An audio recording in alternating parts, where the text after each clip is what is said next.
To whom much is given, much is required. Part of that requirement is sharing. Culture is the heartbeat within our lives, and it's at the core of so many things. While we live in a time when we are starving for wisdom, I welcome you to your wisdom retreat at Culture Raises Us. Welcome, man. I can't thank you enough for coming on today and sharing some of the conversations that we've had over the years. For those listening and watching today, I've had the pleasure of knowing Marc since our early, music industry days. And Marc was the key part of driving what I call the Philadelphia music movement by helping to secure the careers of The Roots, Eve, Beanie Siegel, Scott Storch, just to name a few. And I'll let him shine an even brighter light on his background shortly, for sure. But as we start every episode, Marc, I would love for you to tell me, when you hear culture, what does that mean to you? To me, it means pride over, understanding that culture starts with us as Black people. Yeah.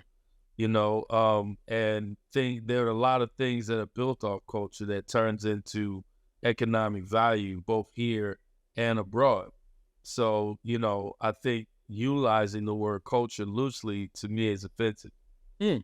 Because it doesn't necessarily fit. It doesn't fit everyone. Okay. So, I gave a brief breakdown on who you are, but I'd love now for you to share kind of your sense of your story, your journey. Man, serial entrepreneur, man, fell in love with music, running around Philly. And, my uncle was a guitar player for McFadden and Whitehead, which was, one of the groups of Gamble and Huff, and Pieces of a Dream was across the driveway from me, man. I walked past Patty LaBelle's house every day going to elementary school. So music was around me. But, as most young kids, you end up going left before you go right. And then once I figured it out, man, I felt like, the best thing that, you could do is feed, economics, of the arts, of your town. And that was something I learned from Gamble. He showed me what bringing all of that energy to Philly really did for the economics of Philly and urban homes. So, you've always been the consummate connector ever since I've known you. I mean, and this is going back to when you worked with Eve and we had her perform at Nike Town, New York City, when it first opened. And this gift of connecting, I think, leads me to you being a reflection of the culture of preservation, because you continue to kind of use this gift to what I call maintain and elevate the value of Black culture. And so with all the artists and labels and companies you've worked with over the years, was there a particular moment where you realized just how big and instrumental this music and Black culture was to our overall culture as we know it today? I think it was two moments. I think early on, when I was managing producers, I ended up with a gig at Atlantic in the early 90s. And, that was when I got a chance to kind of see the interior of like what makes it tick. But more importantly, it was just like, this is hip hop was bubbling, and, this is like when Jay was getting ready to turn the corner, really. Jodeci was starting to hit. There was a few things that was going on. Uptown Records and Eddie F and all of those guys had things happening. And I got a chance to see it outside of my city, because there was a blank period between when I started working in it and like the Jeff and the Will Smiths and those guys started departing into like Hollywood and other opportunities. So, and then the aspect of what was happening kind of went street over more pop, and that was what I was accustomed to. So, I realized then that I had to go home because I saw the economy in New York bubbling off of music. I saw the hoods making money off of music, and I wanted to be able to take that same thing, back home. So I ultimately, got an opportunity to sign an artist with Jimmy Iovine and Dr. Dre, through by way of Jocelyn Cooper. And that actually paid me more money than what my salary was. Yeah, And that was the moment that I realized I needed to invest in me, yeah. and make sure that, the ownership and what was happening was more of an entrepreneur than an employee. So it sounds like a very personal experience for you when you realized the significance, because it was not until you jumped out to do something on your own that you realized, wait a minute, this is way bigger than what I thought. Because from a financial standpoint, this is paying me more than the job that I was actually doing in this space. Yeah. Yeah, and I got more respect. My brother was my partner. He was my co-creator on the work that we were doing, and I just realized there was more respect for the property actually working with me, for the artist being my artist rather than me being an employee And and having to work on something that they had a dream for. Just like, just continue to work on what you see adverse to trying to figure out what other people see. I love it. So that was the first one. What was the second moment? You said there were two. Yeah, I think it was my stint at Motown. Um, really getting a chance to, kind of look at a new era of the business because I had stepped out and started doing a lot of business development, and tech, and things like that. And when I went there, Coach K was like really schooling me on streaming before I got there. Man, And he was like, yo, you need to get back into the business and you need to look at this and look at that. And at that time, Yachty was starting to bubble. And, and this was before the Migos took off. And he was just showing me all of the data. I was like, wow, the business is a bit different, but I understood that these platforms that had come around the corner, I had started relationships with these platforms early, and people in that world were telling me, what they were going to be to the industry. So when the time came and got inside, I realized that one, us as creators, we create so fast that sometimes we bypass, big brands and we make the next thing sometimes really fast and too soon yes. instead of expounding on what we have. We're the ultimate creators. So you can have a brand like Motown, and then you can have a brand like QC, you can have a brand like Uptown, and so on and so forth. And you look at how some brands become passe too soon. And I thought that, the brand itself of Motown was like the ultimate because it was the godfather of what everyone wanted to be and do. So, inside of that and just looking down the pipes, I realized from here to Africa how important Black culture was, Mm. but more importantly, how transactional it was with folks that didn't look like us because they never really spent the time to be with us from a human standpoint to understand what it took to make it work. Right. So it's like kind of operating only on their beliefs that were separated from culture Yeah. adverse to real knowledge, Yeah. but also being in a place of data where people feel like they can challenge you for what they're reading versus you living it as a lifestyle. Yeah, it's funny. I was having this conversation the other day around this very thing, and it's kind of the art and the science, right? Mhm. We very much have the art form because it's an innate quality and part of who we are. So it's an Mhm. easier maneuvering and walking through these conversations and these occurrences because it's part of our DNA. Where the Yeah. science piece, I love that you brought up, data, even within a QC conversation, and how important data was, because for many who don't live the art, there has to be something that you have to meet them with that they can digest to meet you where you Yeah. are with it, right? And that Yeah. is the science piece. That's the data piece.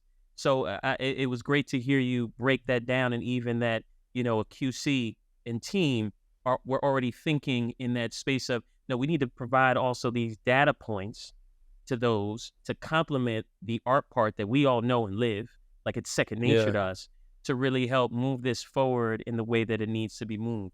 You also talked about these passe brands that come and go. You said you made a comment about that. Do you have an example of one you talked about doing something too early in the market or something not being ready for?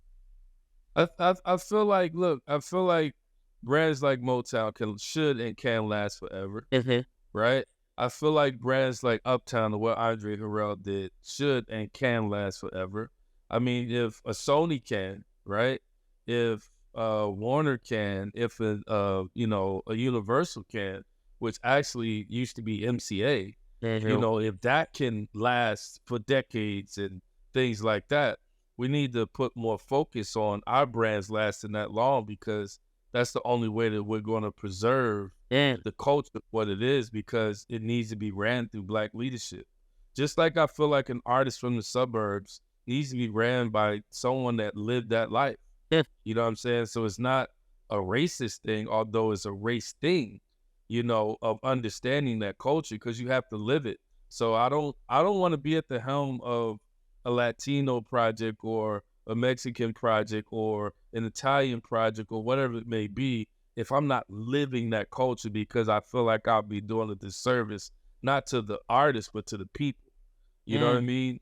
I feel like if everyone took on that level of humility, they could actually sit in lanes that they can super serve in a way that wouldn't be, abusive or offensive or doing things to hold back not just the culture, but even the revenue, because there's inefficiencies there. It's interesting that you mentioned that, because I think if you look on the other side of that, that's definitely not the case in terms of those who might be leading things that are based and rooted in that of Black culture.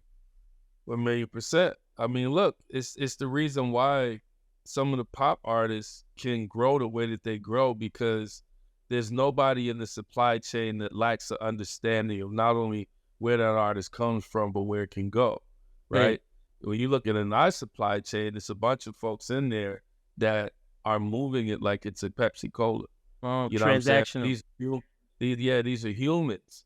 Inside of it, you have to explain the DNA of the person that's carrying the music, that made the music, for this person that's taking it and putting it in their system to understand how to move it. But it can't just be a date in the project. You know what I Yeah. mean? I feel like those misunderstandings sometimes, is that's what creates the inefficiencies. Mm. Talk to me about protect the culture. Man, it's a brand that I created with the intention of just that. Advising, consulting, partnering, you know, placing executives, that I feel like really belong in certain places, working on certain things that can really help progress. Um, you know, Whatever it may be, me working in this African, genre of music, it's still Black music to me. Mhm. And as I travel in and out of places in the diaspora, I'm realizing from the airport to up the hill, it's the same thing, man. To go from the hood to Hollywood, everywhere you go, the same dynamics is like that around the world. So for me, I'm never going to not understand my people. We may dress different, but if I get on that land and I see that the same infrastructure is there, that if you're in certain area, you got this, and then as you go down the line, it goes down. What's the difference between that and Detroit? What's the difference between that and Philly? What's the difference between that and Compton or anywhere else that you go? It's the same model, right? Mhm. So all I need to do is see the people, man, and get out and watch and touch and talk to the people, and I'm going to automatically understand that infrastructure.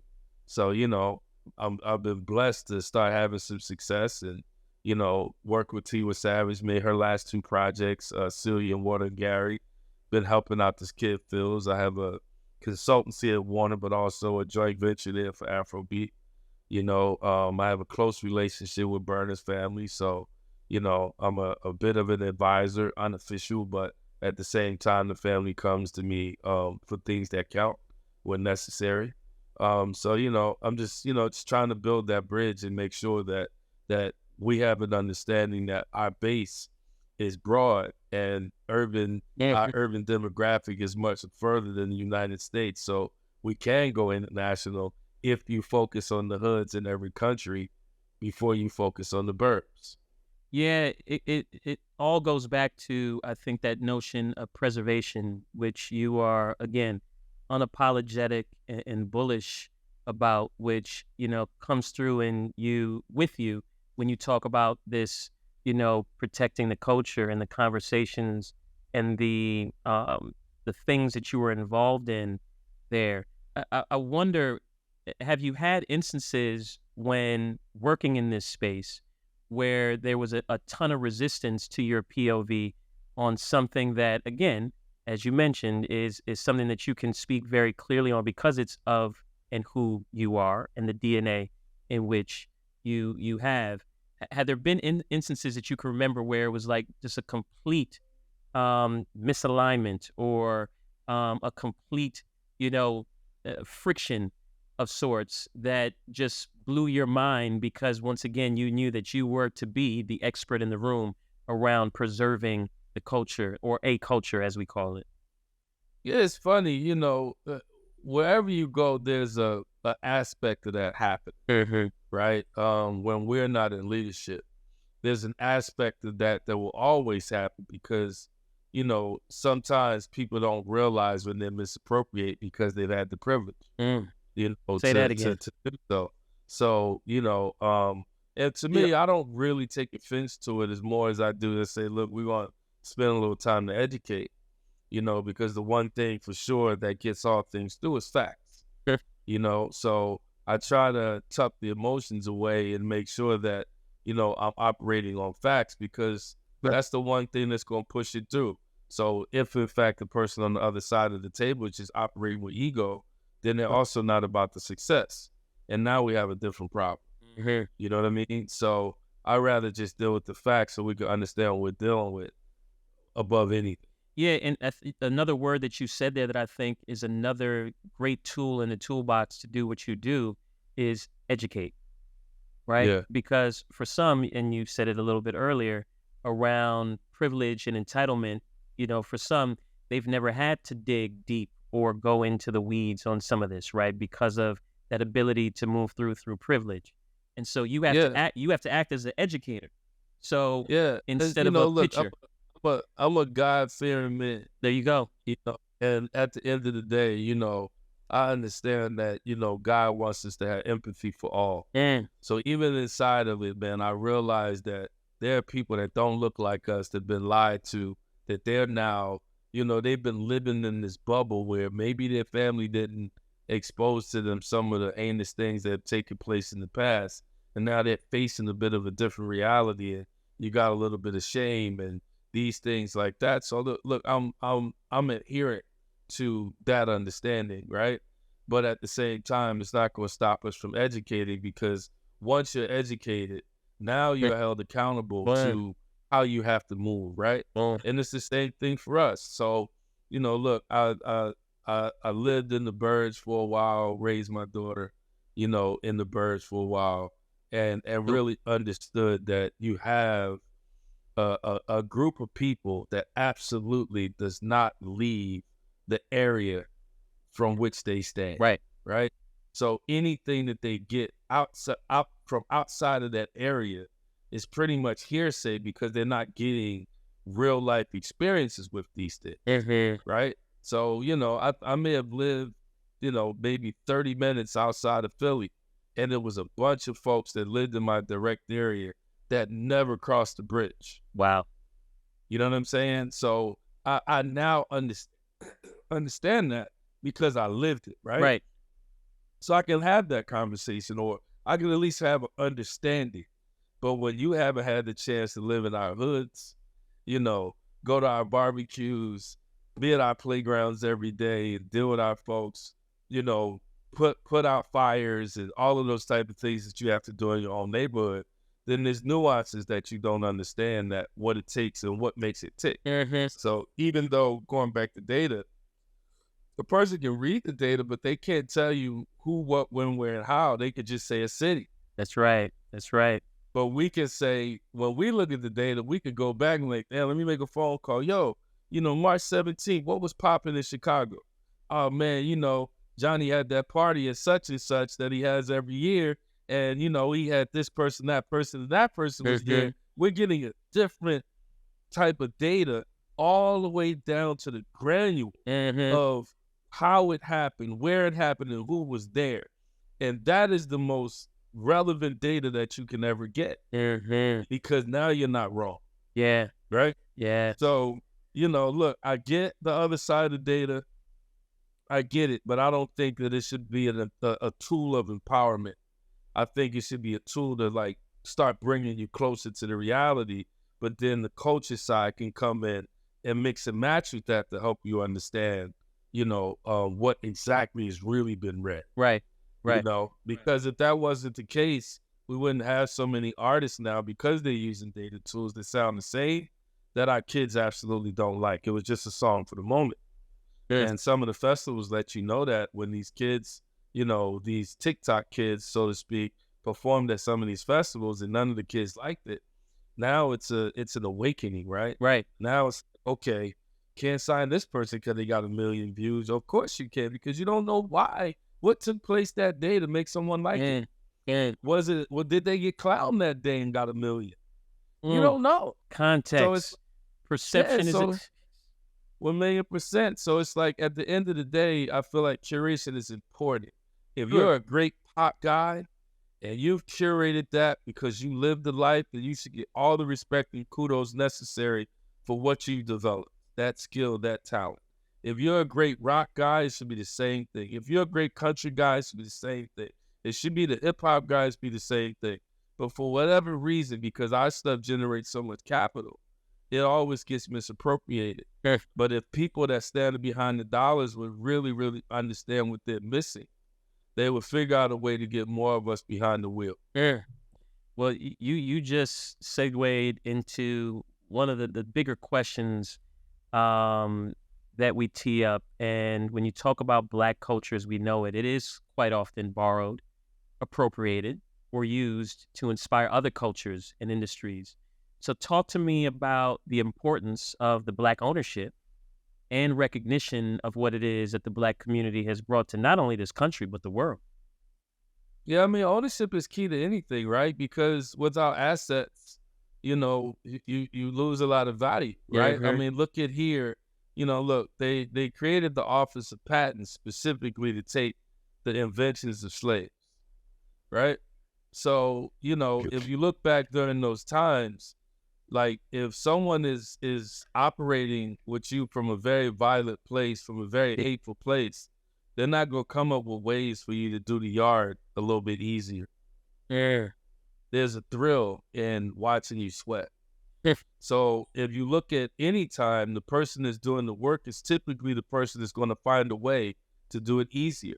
So when you look at most of the things that have been built across this country, and when you look at reparations and things like that, it's a wonder why they can't figure it out, because we've done too much. We've done so much that a person can't fathom what is the true value of a people that have created at least 95% of the things that have taken place in the country. That statement right there is huge. So, and you said, so if it's beyond capital and equity, then what other ways then should Black culture be recognized and celebrated? And are we close to getting that proper recognition? I think one, like this whole idea of Black History Month in the country that we helped build, I think is a slap in the face. Agree. I think, we should be a part of regular history throughout, and if everyone has the proper intentions, no one's saying leave you out. We're saying, that the Italians did their part, the Jewish people did their part, the Black people did their part, the Chinese people did their part, the Latinos did their part. Teach it together. That's it. Simple. Teach it. This, look, United States is probably one of the greatest and most reckless experiments ever known to man, right? But at the same time, the level of diversity that's here that it took to build it, if it's celebrated versus hidden because, a lot of it was stolen, you know what I'm saying, through the idea of conquering, I don't feel like you should rest on the idea of conquering, because essentially that's thievery, right? You're taking things from people that you didn't earn. It's just that you don't like that they have it and you should have it, right? So if we ridicule a thief and lock a thief up today, why would we celebrate a thief of the past? Wow. So let me ask you this then. Are you inspired by others outside of your industry, outside this industry, that are actually doing a really good job of preserving their respective culture and the equity within it? Yeah, look, I'm inspired by every creator, right? Whether it's in the financial world, the real estate world. I know brothers that's building hotels, they got 20, 30 hotel portfolios, things like that. I'm always proud of those level of entrepreneurial creators. I just feel like we need to put a bit more uh onus on the education, Yeah.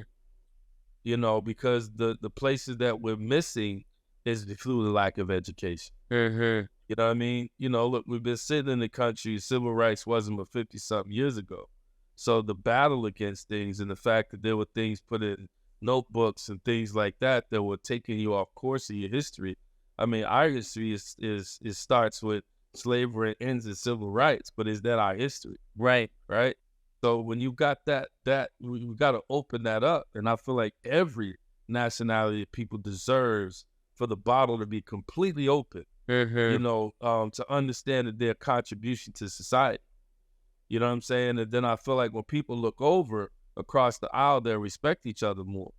But the moment that we've allowed things to be put on race is where we make our greatest mistake. And I feel like every other ill that's out here of judgment is the shrapnel of the ignorance of ignoring, what's taking place with us, Mm-hmm. right? Mm-hmm. Because if you can put that one out, then everybody can fight against all the others, whether that's, other race issues, whether it's sexuality issues, whatever it may be.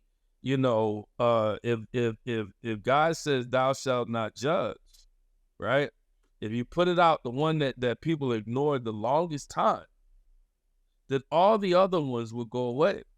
But they don't realize as long as we are the folks continuously being ridiculed in the place there, and we're not angry, right? Yeah, we're We not could looking for arguably revenge. This is not a no, we're not looking. We don't want revenge. We just want fair shot, fair equity. Yeah. That's it.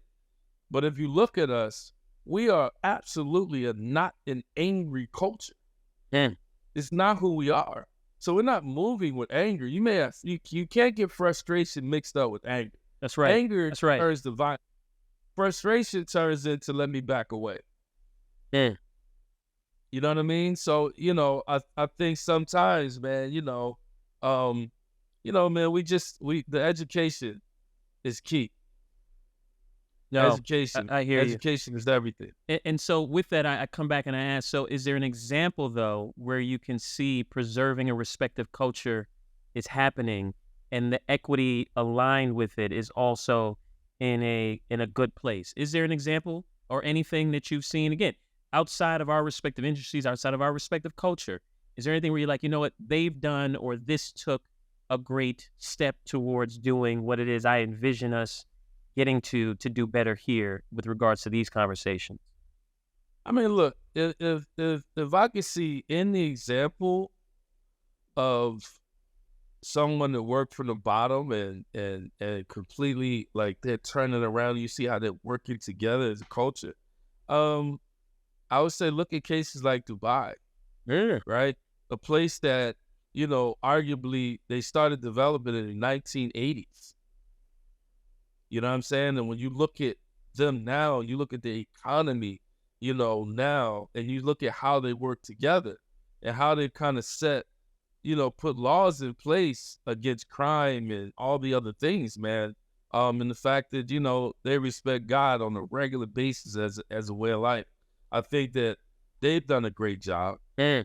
I think the Chinese have done an amazing job from coming from the bottom. When you look at, some of the wars that have taken place, over the decades and what they've been able to build at this place. I feel like you're starting to see some things in Africa come together, in various different ways, but us in America, I don't know if I've totally seen it to the level of inspiration where I'm saying, wow, that is a dynasty. That is a juggernaut that they built. Fair. You know what I mean? Fair. I don't know if I can say that.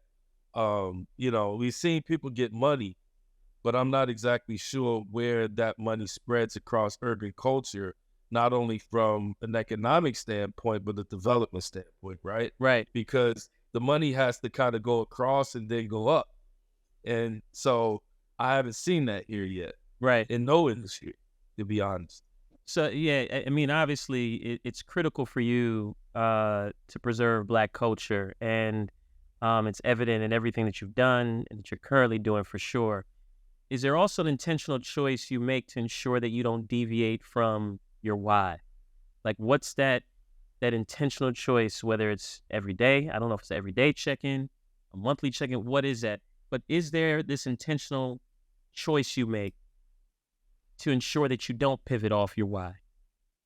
Yeah, I think, it's these prayers all day. You know what I mean? It's getting up early in the morning, being on time to check in with God. That's right. You know what I'm saying? Starting with that, that level of discipline, I think, and making sure that, there's reciprocity in that. Not only am I asking for help, but I'm making sure that I stay disciplined to his will. Mhm. So inside of that, it's hard for you to get off course on your why because it's deeper than you. You Mhm. know what I mean? Look, it started off, me really worried about how things were going to take place for my immediate family, right? My mother, father, brother, and my wife, and my kids, right? And then Yeah, I realized that it's bigger than them too. that's right. That's right. What was given to me is bigger than them too. And hopefully when it's all said and done, it's totally understood that I was given a talent to share, Mm, with the world at versus to just be bottled up with them. But also how it can set them on a course to potentially never look back, right? mm. But in order for that to happen, you have to appreciate my continuous growth because I realize that I'm here to not stop growing. That's right. You know what I mean? Not everybody is given those tools, but for whatever reason, I've been given these tools of relationship That's development right. and standing and being able to explain difficult things to laymen and stuff like that. So I'm a tool for God for our growth as a people. So inside of it, I can't deviate, bro. I'm not one person's thing. I'm not, you know what I'm saying? I'm not just my family's thing. That's I'm not right. just my friend's thing. You know what I'm saying? I'm here for a much greater purpose. So it's very hard to deviate outside of that when you're checking in every day, Mm. 3, 4, 5 times a day to stay disciplined within that, but also give you so I'm so glad you grounded it on that and the notion of we're vessels of purpose doing His work. yeah, And it's critical that we seek out these gifts and pour into these gifts because He's given each and every one of us these gifts that need to be used for the betterment of our collective, mhm, right? And you said it so well, not just yourself and not even just to be shared with your family, which I love that you said that. The real truth of, no, it needs to even permeate even outside of that. And the ripple effect of that needs to go way beyond just our immediate families. And so you're checking in on a daily with the source who's sent you down here as, again, a steward. He's giving you mhm, these gifts just to use while we're here because none of us are here forever. yep, None of us, right? But the hope is that we all get to use the tools that have been given to us for the collective betterment, not for Mark's benefit, not for Astor's benefit, a collective, holistic, bigger than us betterment. yep. So I'm so grateful that you responded to the question that way in terms of not deviating from your why, and you can't deviate from your why if you were truly set in your relationship with God and doing His work. Yeah, man. That's awesome. Yeah, man. Nothing's going anywhere, brother. No, I And love it. look, I have to ask for forgiveness later Yeah, for my people. You know what I'm saying? and for Or ourselves on a daily yeah, basis.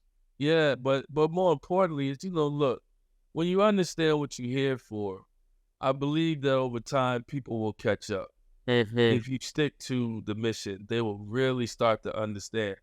Look, I'm not trying to compare myself to King or Malcolm's or any of these guys, but I do understand that these guys were placed here for a reason. And the people around them had to come to a point where they understood that this is abnormal. That's right. The resources and the opportunity for purpose is abnormal, Mhm. and get on board. That's right, and support You it. know what I'm saying? You know, get on board. Do not figure out ways to get in the way of that trajectory. Yeah. Get on board and figure out how to help it, because it's ultimately helping you too, Boom. whether you see it or not. Boom. I love that. So let me ask you this question. I love this is a fun one of, the opening scene to your life documentary is about to begin. Story of Mark Mhm. Byers. What song is playing and why? My favorite song is "Beautiful World," bro.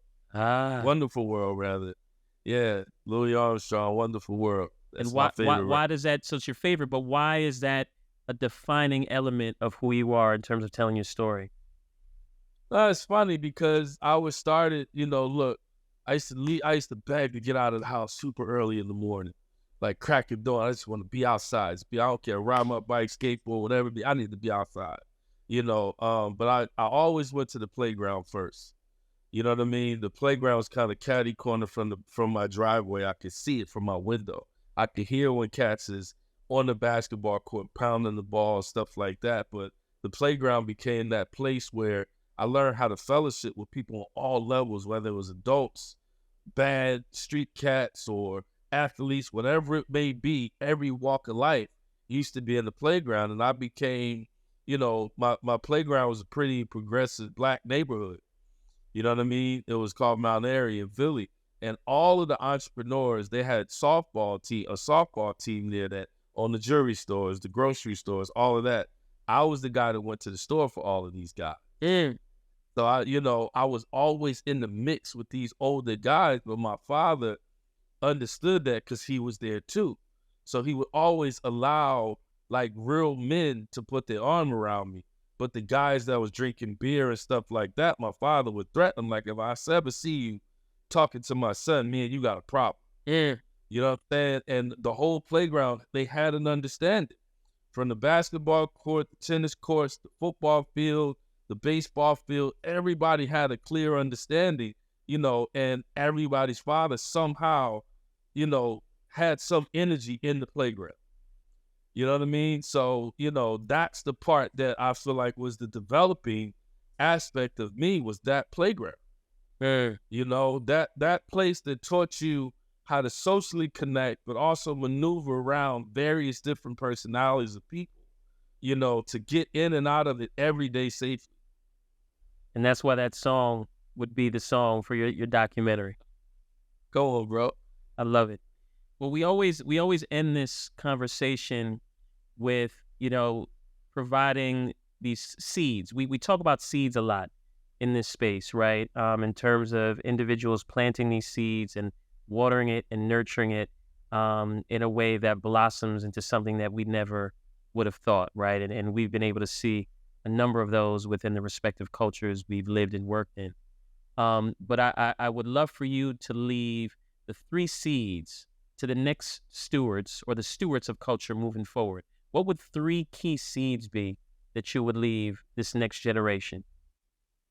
Well, some level of infrastructure, Infrastructure. you know, new opportunities for economics, Yeah. you know, um, and education. You said that, yeah. Education is key. I think it's 1,000,000% key, man. It's education, education, education. I love it. I love it. Well, Mark, I can't thank you enough for this conversation. I can't thank you enough for the work that you were doing as it relates to preserving the culture. I ask that you continue to stand in this space and do this work and let God continue to use you in the amazing way that He is. And you've been a great example. And for that, I want to thank you for sharing your stories today, bro. Yeah, I appreciate it. Thanks for having me, man. And keep this up. Like, we need you to do this with folks as often as possible. Mm, You know what I mean? There's a lot of parents out here that are doing great things that they don't have a platform to speak, the honest platform to speak on, and I think that you can galvanize a lot of history with this program. mm, You come from having to build cultures, in the apparel game and stuff like that, man. And with all that, it's all overlapping. That's that's why right. we've been knowing each other so long. You're at Nike, I'm managing artists. Nike and artists are still working together today, and that's close to 30 years. That's right. That's right. You know what I'm saying? So within that, we understand that this intersection will not break. It's just going to keep growing. That's You right. know, so we have to be able to have things that these kids can go and just look at. If they're too prideful sometimes to ask us, at least we can leave tape behind that they can look at in private. That's right. That's right. Well, I And receive whether every. they tell us that they watched it or not, that's on them. That's You know on what I them. mean? Yeah. We're not here to be cocky. We just No, want to make sure we just keep these seeds hitting the dirt that's right. and, allow them to do what they need to do with them. No, I receive that 100% and will continue to do that work, brother. Thank you. Yeah, man. Thank I you. appreciate it. Peace. We truly appreciate your support because it helps us fulfill our mission of promoting cultural awareness and personal development. Please click the subscribe button below to help ensure and solidify our mission.